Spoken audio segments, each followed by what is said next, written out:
There's something she's not telling you. And the way you'll know is not by what she says, but by what she carefully avoids saying. You've probably felt this before. That moment where a conversation doesn't quite land the way you expected, where something feels incomplete or redirected, but you can't quite locate the moment it shifted. Most men chalk it up to women being complicated, emotional, mysterious. But it's not mystery. It's a pattern. And patterns can be learned. The reason you keep missing this is simple. You're listening for lies the way a man lies. You're waiting for false information to enter the conversation. You're braced for contradiction. But that's not how women operate. Your brain is built to detect what's being added to the narrative. Hers is built to control what gets removed. Those are two completely different detection problems, and you've been trained to solve the first one, while the second one happens invisibly in front of you. There is something she is currently not telling you, something she has decided you don't need to know, or that knowing would cost more than not knowing. And by the end of this video, you will be able to recognize not just that she's hiding something, but exactly which technique she's using to hide it. You'll understand why her nervous system chose that specific approach, and more importantly, you'll know what each pattern actually means about how she feels and what she's protecting. This isn't about learning to become suspicious or manipulative. It's about understanding that communication happens on two channels at once. There's the channel of what gets said, and there's the channel of what doesn't. She's fluent in both. You've been listening to only one. When you ask her directly, is something wrong? And she says, no, I'm fine, she might technically not be lying. She might genuinely believe the distinction between something is wrong with us and something is wrong with me. In her framework, those are completely different statements. In yours, they're the same. She's being truthful according to her own internal logic. This is what creates the gap. Lying, the way most people define it, requires adding false information to the conversation. You invent a story that contradicts reality. You add something that isn't true. But there's an entirely different category of dishonesty that doesn't require invention at all. It requires only silence. Strategic, intentional silence. Not telling is fundamentally different from lying because it doesn't need a false premise. It just needs an absence. Women intuitively understand this distinction because they've been managing information their entire lives. A woman knows that what you don't know genuinely cannot harm you in certain ways. If you don't know she's angry at you, the anger exists, but the confrontation doesn't. If you don't know she's disappointed, the disappointment is contained. She's not creating false reality. She's simply controlling the parameters of the reality you're allowed to perceive. Most women will not construct an elaborate false story the way a man might. The female approach doesn't require narrative complexity. It requires only strategic omission. And because omission feels like nothing, because nothing is invisible, you walk through these moments without realizing what's happening. The difference between a woman lying and a woman simply not telling you something is the difference between action and stillness, between noise and silence. The distinction matters because it's the entry point to understanding the real pattern she uses when she's being less than honest. Watch for the moment when she's about to tell you something, and you can literally see her catch herself. Her mouth opens, then closes, then she looks away. That's not indecision. That's her nervous system running a calculation in real time. If I say this, what happens to this relationship? And if the answer feels risky, the information doesn't get said. What you're watching is not confusion. It's deliberation. This is what psychologists call affect regulation, the process by which the nervous system manages emotional intensity to protect both self and system. In her case, the system is the relationship. Her brain has learned through years of experience that certain truths create ruptures. Certain admissions create conflict that takes weeks to recover from. So her nervous system has developed an automatic response. Catch the dangerous truth before it exits. Hold it. Reassess whether speaking will actually improve the situation or only create damage that wasn't there before. This is not a conscious decision most of the time. She's not sitting there thinking, I will now strategically hide my feelings. She notices the thought arising. She feels the impulse to speak, and then something in her body tightens, a tension in her chest or her throat, and she simply stops. The words recede. The information stays internal. The silence that follows is not neutral. It's loaded with everything that almost got said but didn't. You can feel it if you're paying attention. There's a weight to it, a quality of her presence that changes. She becomes smaller, more withdrawn. Or sometimes the opposite. She becomes more performative, more engaged, trying to prove that nothing is wrong by demonstrating how fine everything is. The performance itself is the tell. Silence in the moment often leads to one of two outcomes. Either the moment passes and the information never surfaces, she's managed to contain it entirely. Or she carries it forward into the next interaction, where it leaks out in a different form. She doesn't tell you directly about the hurt, but she becomes quieter around you. She stops initiating intimacy. She finds things you did wrong to justify the emotional distance she's creating. The original truth remains hidden, but its consequences become visible everywhere. Of course, context always matters here. She might simply be tired. She might be thinking about work. Not every moment of silence means she's protecting something. But when the silence is paired with the physical catch, when you can see the moment she chooses not to speak, that's when you're looking at intentional omission. That's when you're witnessing her protect something real. What most men do in this moment is either dismiss it entirely or push for answers. They say, "You're obviously upset." This forces her to either deny it more firmly or admit it when she's not ready. What few men do is recognize that the silence is her way of managing the relationship. She's taking responsibility for her own emotions so they don't become your problem. She's containing the damage. And in her framework, that's care. From her perspective, she's protecting you from something you don't need to carry. But silence alone is incomplete. What makes the pattern truly effective is what she does instead of saying the thing she's protecting. You ask, "Why are you being quiet?" She responds, "I'm not being quiet, I'm just tired." "Actually, you know what? I've been thinking. Why didn't you ask me about my day before you started talking about yours?"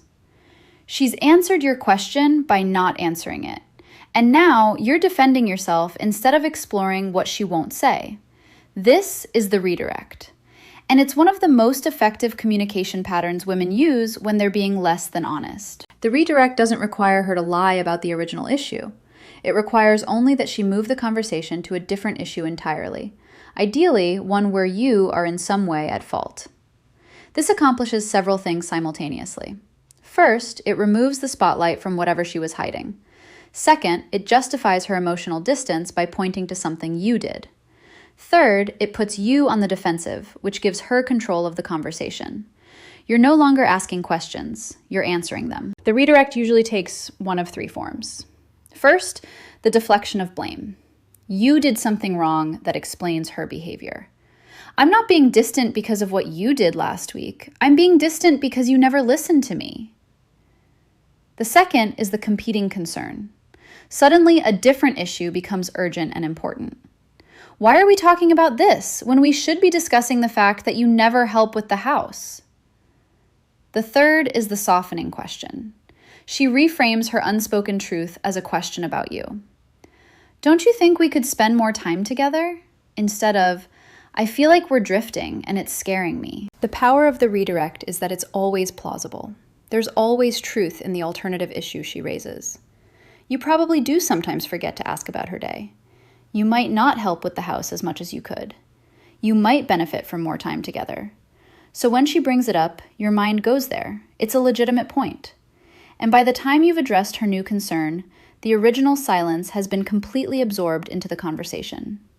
The thing she wasn't telling you remains untold. Behaviorally, the redirect often looks like a sudden shift in her energy. She was withdrawn or quiet, and then suddenly she's animated and focused, but the focus is now on something other than what was happening a moment before.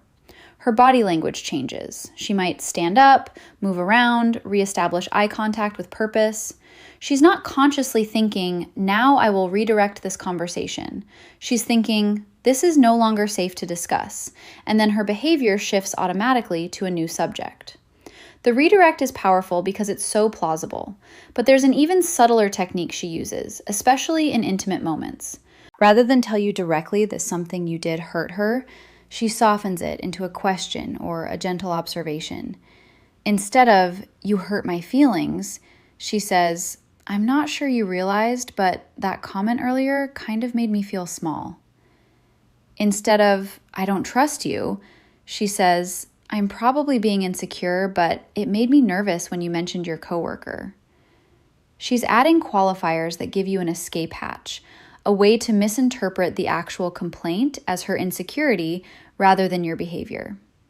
When she softens the truth, she's actually doing you a favor, or at least that's how she experiences it. She's protecting you from the full force of how much something bothered her. She's lowering her own needs so they don't overwhelm yours. But this softening has a cost to clarity.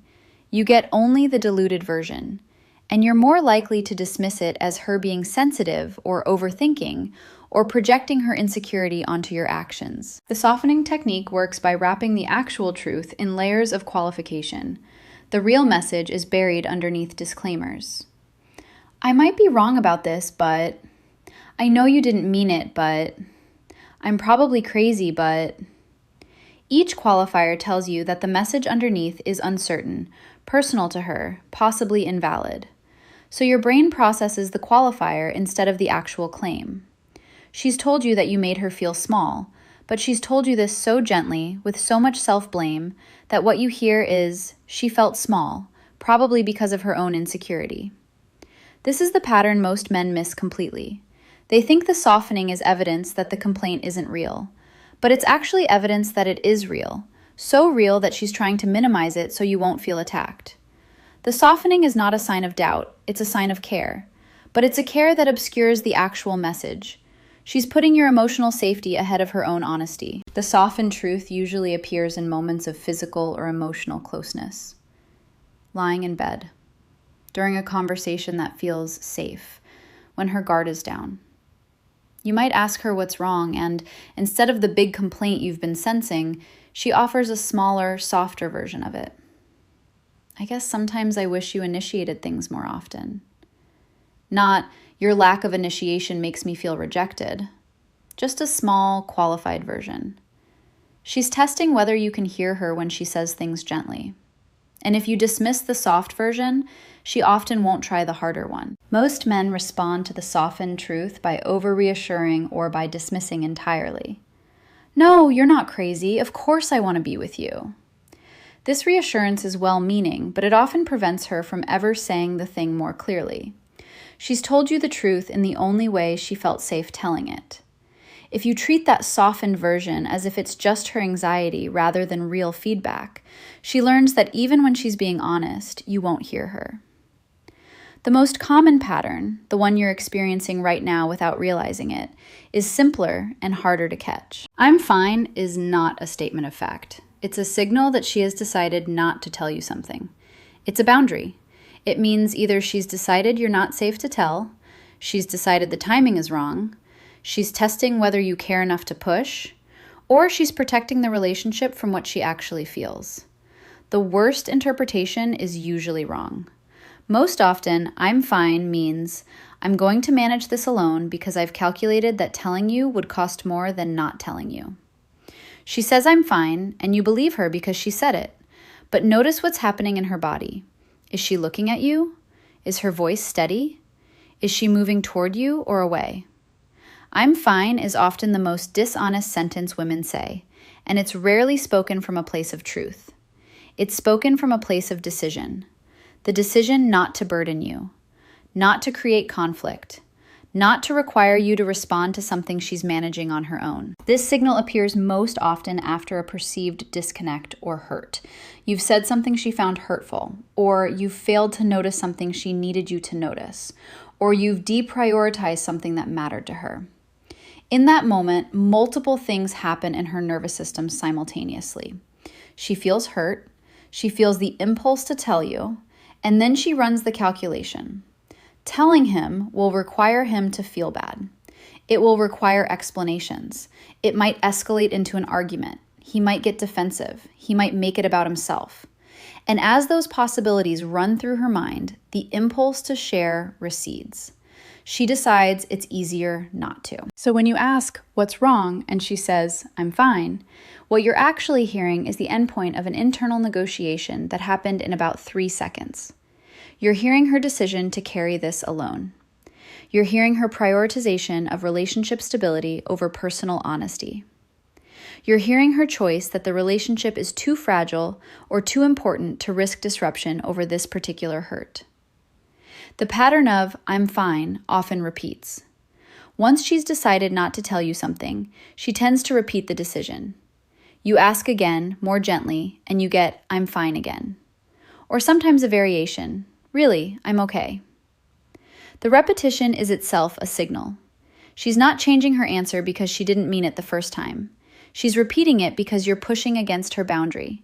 And the more you push, the more firm she becomes. What most men don't realize is that "I'm fine" is often her way of asking you to drop it. It's not the beginning of a conversation about what's wrong, it's the end of one. When she says "I'm fine," she's usually telling you that whatever is bothering her, she's decided you're not the solution. She's decided to handle it separately. And the most loving response is often not to push, but to notice that something is wrong and give her space to either tell you or work through it on her own. But here's what's crucial. Giving her space doesn't mean ignoring it. You can still see her. You can still notice that something shifted. You can still be present without demanding an explanation. Sometimes the gift is not in fixing the problem. It's in witnessing that a problem exists while respecting her decision not to elaborate on it yet. She might tell you later when she's processed more. Or she might never tell you, and you'll simply move forward with the knowledge that something happened, but it was hers to manage. The challenge with "I'm fine" is that it can persist for days. She doesn't tell you what's wrong, you don't know what to do, so you either pretend everything is normal, which often feels worse because the distance between you is now explicit, or you keep gently probing for the real answer. Neither solves it, because the real issue isn't that she won't tell you. It's that she's decided she shouldn't tell you. And until that decision changes, your questions won't change her answer. Now that you can see these patterns, the question becomes, what do you do with this information? You've just learned 5 distinct patterns women use when they're being less than honest with you. The strategic silence, where she stops herself mid-thought. The redirect that moves the conversation to a different complaint entirely. The softened truth wrapped in qualifiers that obscure the real message. The softening of honesty that protects you at the cost of clarity. And the "I'm fine" that marks the moment she's decided to carry something alone. These patterns aren't malicious, they're protective. They're how she manages relationships when she doesn't feel safe being fully honest. Understanding this changes everything about how you interpret her behavior. When she goes quiet, you no longer need to see it as rejection. You can see it as calculation. When she redirects, you don't need to feel attacked. You can see it as her attempt to protect something real. When she softens her truth, you can hear the actual message underneath the qualifiers. When she says, "I'm fine," you can recognize it as a boundary rather than an invitation to push further. This doesn't make you a mind reader. It makes you observant. And observation is the first step toward the kind of conversations that actually matter.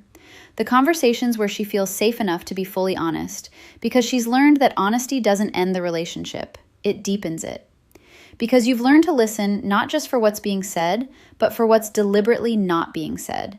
And you've learned to care about both. In the comments, tell me which of these patterns you recognize happening right now. Which one is she using? Because I read every comment and I want to understand what you're experiencing. Next video, we're going deeper. I'm showing you exactly what women actually mean when they communicate this way and how understanding the real message changes everything about how you respond.